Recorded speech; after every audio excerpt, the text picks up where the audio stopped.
ఒక విషయము, ఒక ప్రాబ్లము నీ జీవితంలో వస్తుంది, స్టార్ట్ అవుతుందంటే అది స్టార్టింగ్లో నుంచి ఆ ప్రాబ్లం ఎలాగ నీ జీవితంలో ముగింపుకు రాబోతుందని దేవుడికి తెలుసు. హల్లెలూయా. వివాహం జరగకుండా ఉంది ఒక ప్రాబ్లం అయితే అది ఎలాగ ముగించబోతుంది. ఒక కేసు ఉందంటే అది ఎలాగ ముగించబోతుంది. ఉద్యోగంలో ఒక ప్రాబ్లం అంటే అది ఎలాగ ముగించబోతుంది. నీ జీవితంలో ప్రాబ్లం ఉండినప్పుడు నువ్వు గుర్తు చేసుకోవాల్సింది ఏంటి? ముందు విషయం దేవుడికి తెలుసు. హల్లెలూయా.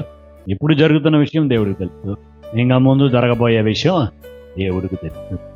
కాబట్టి మీరు భయపడుకుడి, ఆదిలోని శాంతం వరకు ఎరిగిన వాడై ఉన్నాను. నాకు తెలియకుండా మీ జీవితాల్లో ఏది జరగడానికి వీలు లేదు. ఆ దేవుణ్ణి నువ్వు రక్షకుడుగా అంగీకరించున్నది నిజమైతే నువ్వు జరిగిపోయిన వాటిని గురించి బాధపడాల్సిన అవసరం లేదు. హల్లెలూయా. జరుగుతూ ఉన్న వాటిని గురించి బాధపడాల్సిన అవసరము లేదు.